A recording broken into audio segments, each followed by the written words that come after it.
Good morning, St. Francis, and good morning, people of God. It is Tuesday, the 26th day of September, 2023, Tuesday of the 25th week of the year, the 25th week in Ordinary Time. There is also 1 week left of Oktoberfest in Munich, so hence my hat.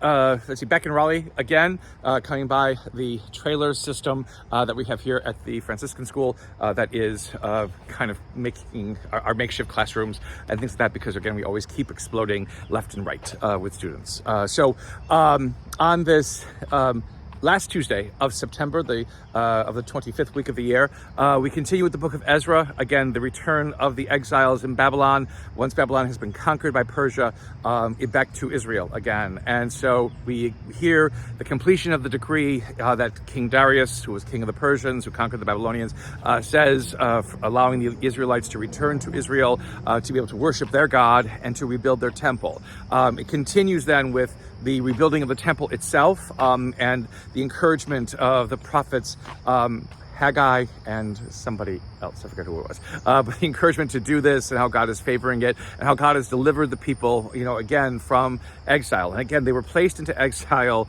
in many ways because they were not listening, to God's commands, and they were not following what it is that God wanted them to do, and they made friends with people whose intentions for them were not the best. And so because they were pretending to do things on their own and making their own way, it was not going to be something that was going to end well for them, and it doesn't. But again, God is with them in exile, as the prophets tell us, and now God helps them to return to Israel. Again, a God who delivers from horrible situations that we ourselves put ourselves in. It isn't God basically toying with humanity and toying with our lives to destroy us. We find ourselves in dire straits, and it is God who lifts us from them, provided, again, that we recognize and remember God can do this in some way, shape, or form.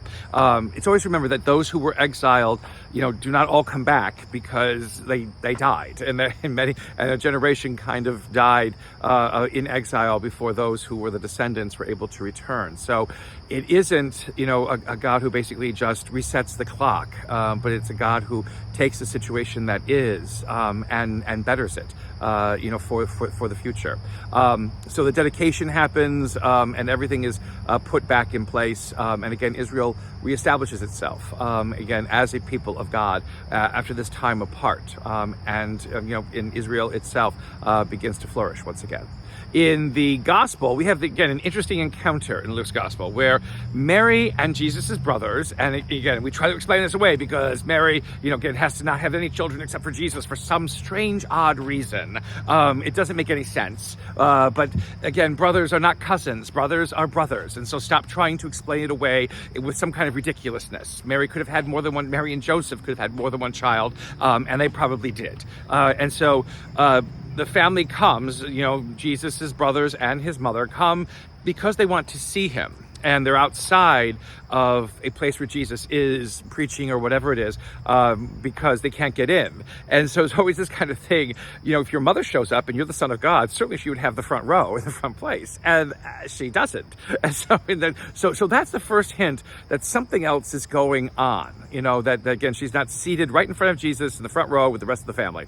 They're outside. And when Jesus is told that his mother and his brothers are outside, wanting to see him, he says, who are my mother and my brothers? Those who listen to the word of God and follow it. Well, that's a kind of an interesting response, to the reality that Mary and brothers and Jesus' brothers are outside of this place where Jesus is preaching. Why would he say this? Well, again, in many ways, it has to be. And although, again, we are uncomfortable with this because, again, we want everything to be perfect with our perfect Jesus, and we recognize at times that that's not really what it's all about. Mary is probably coming with Jesus' family, his brothers, what have you, to take him back home.